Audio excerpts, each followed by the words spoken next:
कभी डकैतों द्वारा घर से उठा ली गई 15 वर्षीय किशोरी और फिर पूरे 65 साल तक अपने ही परिवार से दूर रही एक बेटी। वक्त बीतता गया, पीढ़ियां बदलती रहीं, लेकिन मायके की यादें और जन्मभूमि की मिट्टी से जुड़ी पहचान उसके दिल में जिंदा रही। हरदोई से सामने आई यह मार्मिक कहानी रिश्तों की उस डोर की मिसाल बन गई जिसे समय भी कमजोर नहीं कर पाया। नमस्कार, आप देख रहे हैं आई इंडिया और आपके साथ मैं हूं प्रियांशु मिश्रा। हरदोई के बेहटा गोकुल क्षेत्र स्थित टोलवा 8 गांव के बाहर बसे छोटे से पुरवा में वर्ष 1961-62 की एक रात ने बलदेव के परिवार की जिंदगी हमेशा के लिए बदल दी। गांव से अलग बसे 3-4 घरों के उस शांत ठिकाने पर अचानक डकैतों ने धावा बोल दिया।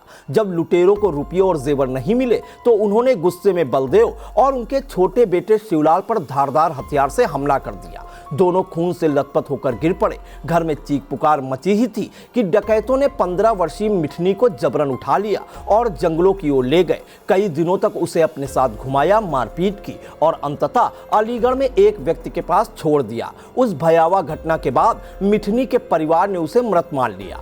अलीगढ़ के दादा दादो क्षेत्र के समेघा गांव के रहने वाले सोहनलाल यादव को जब सूचना मिली कि एक लड़की को बंधक बनाकर रखा गया है तो पहलवानी के लिए प्रसिद्ध सोहनलाल अपने साथियों के साथ मौके पर पहुंचे और छापा मारकर मिठनी को मुक्त कराया।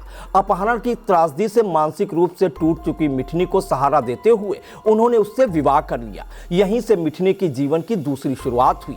समय बीतता गया, मिठनी के 5 बेटियां और 3 बेटे हुए। जिम्मेदारियों और परिवार के बीच जिंदगी आगे बढ़ती रही, लेकिन मायके की यादें कभी धुंधली नहीं हुई। उन्होंने अपने पिता बलदेव, भाई शिवलाल और सूबेदार के नाम के साथ गांव के पास स्थित सकाहा का बड़ा संकटहरण शिव मंदिर भी याद था, जहां साल में 2 बार मेला लगता था। नोएडा में रहने वाली उनकी सबसे छोटी बेटी सीमा यादव ने मां की आंखों में मायके लिए तड़प देख ठान लिया कि वह उन्हें जन्मभूमि तक जरूर पहुंचाएंगी। महाशिवरात्रि के अवसर पर उन्हें विश्वास था कि शायद मंदिर में कोई पहचान मिल जाए। इसी उम्मीद के साथ शनिवार को वह मां को अलीगढ़ से हरदोई लेकर पहुंची। सकाहा स्थित संकटहरण शिव मंदिर के दर्शन करते ही मिठनी की आंखों में पहचान की चमक लौट आई।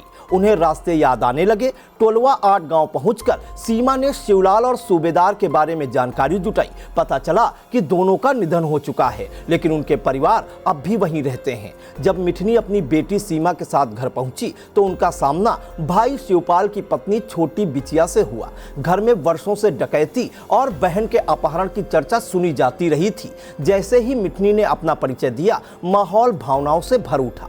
छोटी बिचिया अपनी ननद और भांजी को भीतर ले गई। देखते ही देखते रिश्तेदारों की भीड़ लग गई और 65 साल का विरह आंसुओं में पिघल गया। परिवार को यह जानकर सुकून मिला कि उस रात पिता और भाई घायल जरूर हुए थे, लेकिन बच गए थे। मिठनी की छोटी बहन भी उनसे मिलने पहुंची।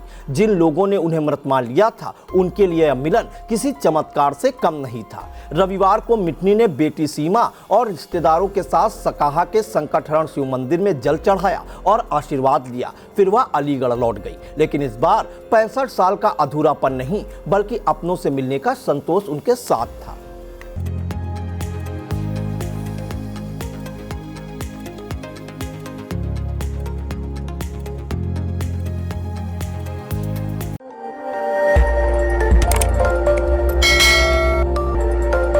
खबर आपकी, नजर हमारी। देखते रहिए आई इंडिया।